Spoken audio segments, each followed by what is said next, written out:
This is so much. Wow.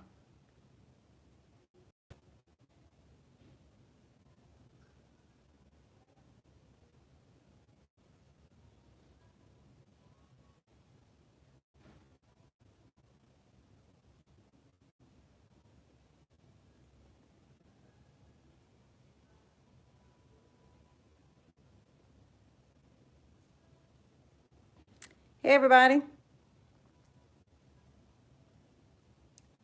All right. Y'all, this is so much better. Oh, wow. Okay. How does it look on you all's end? Does it look better? The six signal still not much better? Okay, it's actually better for me. Okay, it's better for some, not for. It is way better for me. And y'all, I know. Look, I'm looking homely, but this is so comfortable. Some people are saying that it's good. Some people are saying that it's blurry. I guess it's gonna be depending on your, respective internet things. But better than Facebook. Okay. But anyway, I'm gonna go ahead and get started with this. Just blurry. I've got some people saying it's blurry and some people saying it's not blurry. So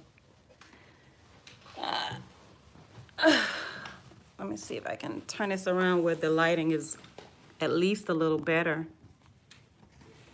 While I'm waiting on everybody to come on, y'all, let me show y'all. Now, this is pretty much my view from my office. I'm gonna share that with you all. That's my view. I get a chance. I'm gonna plant a flower bed out there, y'all, just so that when I'm writing, I can be a little bit more inspired. But that's my view from my office. Ooh, turn it around. Okay. But as I was saying before, and I pray that the people that were on the live from Facebook that were talking about suicide and just contemplating whether or not they want to be here anymore. Y'all, look, I can say that I have been in those shoes. There have been times when I've really asked God, why did He have me here in the first place? Because I just was not feeling the love. I was not feeling my sense of purpose. I was not feeling like what I was doing was making a difference. I felt like I couldn't win for losing. I felt like no one really understood what it was that I was feeling. I allowed people to get in my head. I allowed what I perceived to be greener grass on the other side intimidate me and make me feel like what I was doing was not enough. And I still struggle with that from time to time because, as I said when we were on Facebook, the enemy will take your greatest attribute and try to use it against you and make you feel like there is something wrong with you when actually that very thing is what God is going to use to help you to grow in whatever it is that you have been called to do.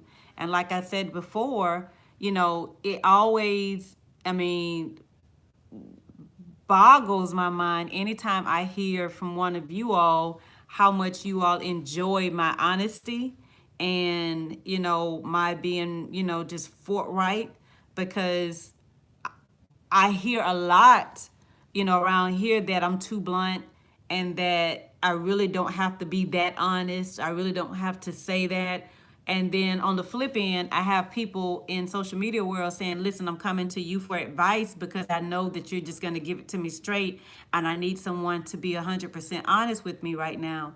And y'all, it'll play with your mind if you allow people to get in your head and make you feel bad about the greatest part of you. And a lot of people are made to feel bad about what the greatest part of them is.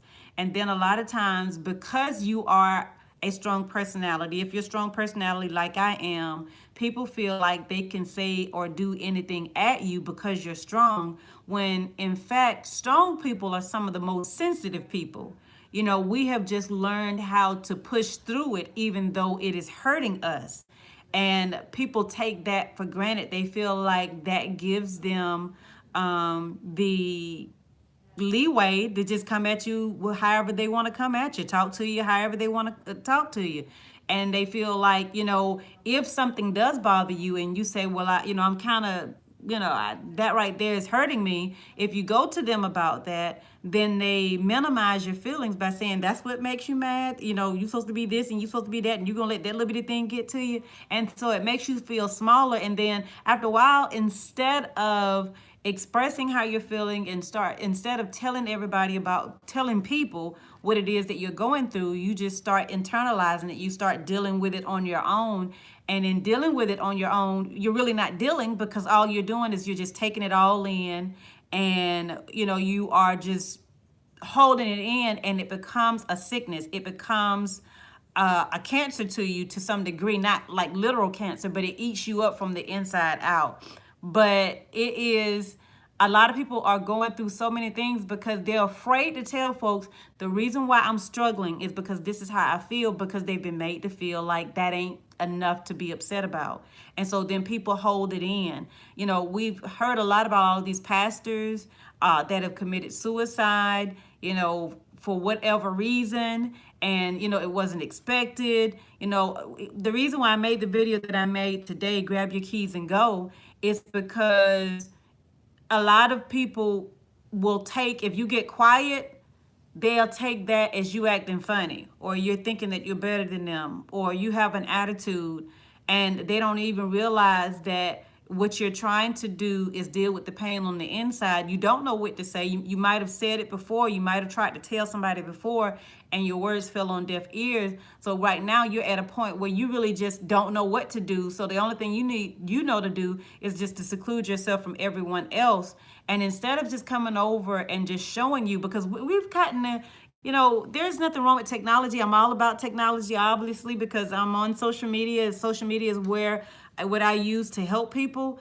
But there comes a time where Facebook, Twitter, Instagram, text message, a phone call is not the appropriate tool that you need to use to reach out to someone who you feel like is acting different or acting funny or distant. Sometimes you have to just grab your keys, get up there and go over there and go. A lot of the people that we've heard about in mainstream media that have committed suicide, imagine what difference could have been made in their life if someone would have just grabbed their keys and left. Even with Robin Williams, I was reading his story years ago when he committed suicide. I mean, he was dealing with, I think they said he had Parkinson's, and he had kind of separated himself from his family. His family, it said that when they got up that morning, he was still in the room by himself. His wife, she just kind of left and went with the kids. And I'm not putting anything down on her. I don't know the whole story, but it got to a point, whatever it was that he was dealing with,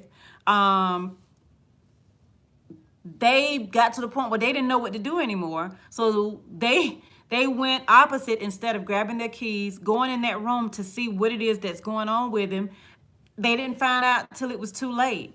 And so people have been made to feel, y'all excuse me, my curtains are in the way. People have been made to feel ashamed of feeling the way that they feel, because the next person didn't think that it was enough to be upset about or hurt over.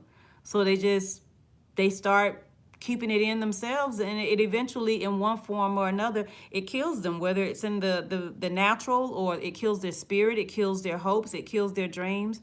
And what I want you all to know is the very thing that you feel bad about could be the very thing that God is going to use to help you go to that next level in life. And I did a video a few weeks ago, and I said I quit asking God why. Instead, I asked him where. Where are you taking me now? And so what you have to do is look at that problem that you are facing. Look at that stronghold that you are facing and say, you know what, Lord, this is a problem that you just might be using me to be the solution to, that would not only change my life, but the lives of so many others.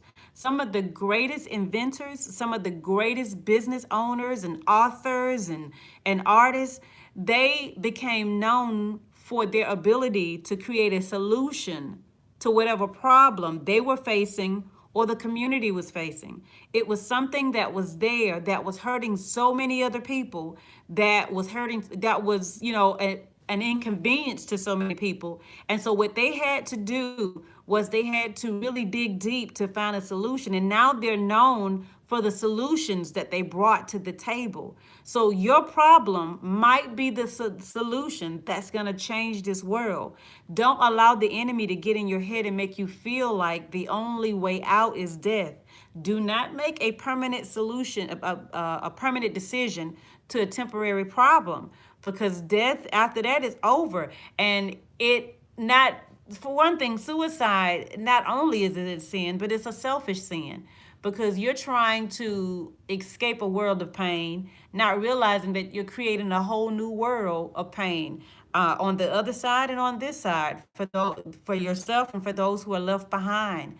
Get help. Don't be afraid to ask for help. And if you feel like you are in a place where the people around you won't understand, then call a suicide hotline. Go to a pastor. Go to someone in the church. Go to someone, even if you know that you know of that is in that. Inbox us. We, if even if we don't have the resources here that can help you, we will help you find the resources in your local area to help you get the help that you need.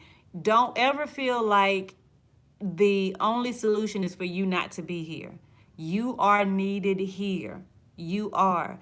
And anyone who is blind to that fact does not deserve to be in your circle in the first place. I think a lot of times we put all of our eggs in the basket of those who do not care for us. And I've been guilty of that, and I still can't figure out why I fought so hard for people for so long who never cared about me in the first place. I mean, it was such a waste of time. It was such a waste of happy life that I could have been experiencing. That's why I wrote I Quit, y'all. Really, that is why I wrote I Quit, because I realized that if I continued to go down that path of trying to gain the acceptance and love and approval of people who were determined not to like me, I was just going to kill myself in the process. And it wasn't like they were going to cry over my grave because they didn't like me in the first place. So I had to get to the point where I said, I quit. You know what? I'm not going to do this anymore. I am not going to focus on, putting all my eggs in the basket of people who are just going to throw them on the ground and crack them and waste them in the first place. I'm going to give all my love to the people who will appreciate it, who will receive it, who will love me the way I need to be loved. And that is the same for you. And so that's so I quit help me. I'm so glad it did. And that's why, I take this movement so seriously, with the I Quit movement. I tell folks all the time, it's more than a book, it's a movement, because we're taught in school about going to school, getting your education, going to college, doing whatever we got to do to reach for the stars. Quitters never win and winners never quit. And, we're taught about, the getting married, the white picket fence, having kids, getting the job. We're taught about all the good things, but we're never really taught about all of the bad things, all the bad habits, a lot of the bad people, all of the past pains that we need to quit in order to win. So people, they start out green. They walk into marriages green. They start working on their businesses with a green attitude. They start pursuing their careers with a green attitude because they are not prepared for all of the bad that comes with it. Because yes, with hard work, you can achieve all your goals and dreams, but hard work includes also having a keen eye to what it is that you need to let go of. And a lot of us are struggling to succeed because we keep holding on to the very thing that is pulling us down. So that's why I wrote I Quit. And then the worst thing about it is when you are born into an environment surrounded by all of those things that are meant to hold you down, a lot of times you don't know what to quit because it's a part of your norm. It's the elephant in your room. This is why I do the I Quit conference, because all of the people that are there that have been coming to the conference, they're able to see once and for all, you know what, I never realized that this was what was holding me down. I never realized that this was a problem. And once you hear stories from other people, it opens up your eyes to a lot of the things that you need to work on with yourself, which is why I think it's a good thing that people are actually from their comfort zones and in a whole nother environment around strangers, around people who really don't have any type of gain from you telling the truth and being honest with yourself, and you're really able to come to terms and grips with a lot of the things that you need to let go of. So yeah, that's why the I Quit movement is so very important to me, because it is helping so many other people. And I just don't want to hear about the loss of so many other lives. There was a young man in Alabama, I think last week, week before last, a 14-year-old little boy who committed suicide because they said he was gay and he was being bullied by his classmates. And then a couple of weeks, I mean, within the past month or so, I think I've heard about the suicide of four teenagers, four young kids who were being bullied at school. One little boy was bullied because of his colostomy bag. Another little girl, she was bullied, and some girls kicked her in the back of the head. She went home, but then all of a sudden she got sick and she fell into a coma and she died. And it's just so many people are struggling. Our young people are struggling. So I want to reach them too. I want to reach our young girls and young boys who are struggling with their self-esteem, struggling with being bullied, struggling with the problems that they may have at home. They're struggling with it because nobody's teaching them what they need to quit. The focus is on, being happy, but you can't be happy if you have not yet addressed the core of what's making you sad in the first place. And I mean, I know there are therapists and everybody out there that are doing it, but this is from a whole nother view. And what I did was I just shared my several of my stories in my book. And a lot of you don't realize that you have books in you. You have stories in you. They're going to reach so many other people in a way that I could never reach them, in a way that your pastor could probably never reach them, or your mama, because it's your story. And they're going to be able to relate to you because you can speak their language. I haven't been through everything in the world. There are some things that you're facing that I have never faced, which is going to put you in a position of being able to reach people I'll never be able to reach. So death is not an option. Just know that the attacks that you're feeling, the superb depression and that you're going through, is because you are worth more than the enemy wants you to realize. And what he's doing is he's putting blinders on you, and those blinders are keeping you from seeing the bigger picture. But you have to keep pushing. You have to keep holding on. You have to hold fast to the faith and know that through God you can do anything. Let me tell you something. I'll be the first to tell you, as a child of God, you cannot do this without him. And I'm not talking about, just saying I love God, but not really not applying his word to your life on a daily basis. The closer you walk with him, the stronger you'll become and the easier it'll be. It will still hurt, but you'll be able to push through it. Y'all, this is not easy for me. There are some times where I really just do not want to be B. McRates. There are some times I just want to be regular Bridget, just a housewife. I get up in the morning, see my kids off to school, clean, cook, wash dishes, go spend my husband's money, go get my nails done, and come home. Some days I just don't want to inspire other people because, the enemy is constantly at me. He's constantly trying to steal my joy because I'm trying to spread the joy of the Lord to other people. And sometimes I feel like, well, man, if I just give this up, I can at least have this piece. I won't have to worry about fighting with Facebook to get the word out. I won't have to worry about how we're going to get the finances so that we can start reaching more people and making a difference. I won't have to worry about all that stuff. I can just be selfish and think about me, but it's bigger than me. I understand that now. And I understand that he's attacking me because he knows that if he can break my spirit, then he can prevent me from helping others whose spirit he's also trying to break. And I need for you to remember that about yourself, because BMAC can't do it by herself. Your pastor, first lady, your mama, your daddy, they can't do it by yourself. You are needed. Your voice is needed in this world. We need your voice. I will encourage you all to just start writing. Just start writing. On the days, write out your emotions and date them, timestamp them. When you do that. And on your good days, write it, date it, timestamp it. Let that be your testimony. Sometimes you have to testify to yourself. Sometimes you have to speak a word to yourself. And I have been blessed by going back and reading my own diaries and saying, okay, I can't believe when I wrote this, I felt like it wasn't going to get better. And then I look around and I see better. So just write it out. And I do encourage you all, if you can, come to the I Quit conference. I promise you, you will not be disappointed. You will not. I'm going to be in Detroit on June 1st and in Philadelphia on June 29th. It is the perfect girls trip. I am working on sponsors. I just got another sponsorship today where someone sold a seed so someone could attend the conference in Philadelphia. So I'm going to make that official announcement probably on Monday. I am listen. I'm hoping to be back in Trinidad sometime this year. I was there last year, the year before last. Last year, I can't even remember. Year before last, I was there the year before last, I think. And so we are working to get back there. But I will be Joyce. Okay, Joyce, spread the word. I will be in Detroit on June the 1st, and I want to see you all there.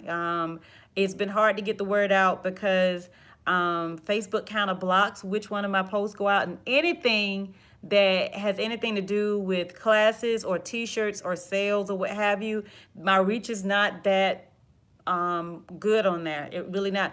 My post, let me show you how Facebook works. I've had a conference in Jacksonville, Florida. I've had one in Albany, Georgia, and I had one in New Orleans, Louisiana. People usually don't see those posts until after the date. That's when they will see that I'm coming. Oh, why are you coming? It just showed up in my timeline. I have people that say that they won't get my notification about lives until like days later, and it say I'm live now, and it's 2 days later. So I mean it's on and off, and I'm not the only one. There are so many other bloggers out there that are struggling with the same area, the problem. Matter of fact, today I had a photographer. He came here today to take pictures because Albany Living Magazine is doing a feature on me in their June issue. And so this was my first photo shoot that they had. And the photographer came and he was saying the same thing. He was saying that he noticed that his reach, it's hard for his reach to get out. So it just depends on whoever is monitoring your account. But yeah, June 1st, I will be in Detroit, Michigan, and June 29th, I will be in Philadelphia, Pennsylvania. And let me tell y'all, y'all do not want to miss it. The boxes is one of the most, it's the exercise that everyone, it gets emotional when it comes to the boxes. The runway gets emotional as well because we spend the day breaking it down, and then we put it to action, and then we make our proclamations, and we walk away changed. And y'all, I've had women that are telling me that they're writing their books, they've lost weight, they let go of relationships. You know, it's a work in progress because you can always spend your life quitting. But it is a work in progress, and it's really making a difference. And I am so blessed to hear that. I'm so blessed to hear that. But you all, I am going to go ahead and get off. As you all can see, it's getting a little darker. The sun is beginning to go down. And I am just going to get back in bed and take this thing off my head and just chillax. But I pray you all have a beautiful weekend. Don't forget to spread the word about the conference. Y'all, spread the word. Tell your churches, tell your friends, tell your neighbors, tell everybody. Matter of fact, on YouTube, if you go to my community page, is it already dark in the Caribbean? Really? If you go to my YouTube page, you'll see where the flyers, I've already posted all the flyers up. And so I'm going to just start doing some announcements. And I'm going to try my best to push everybody over to YouTube. If I can push everybody over to YouTube for my lives, I think this is going to be the best way to do it. Because as you all can see, I did this live and there was no interruptions at all. No interruptions. Y'all tell me right quick, how was the clarity? Was it better than Facebook? Just right quick before I get off, tell me which one was better, Facebook or YouTube, as far as the clarity and being able to hear me, because it was no interruptions on this end. Thank you, Miss Charlotte.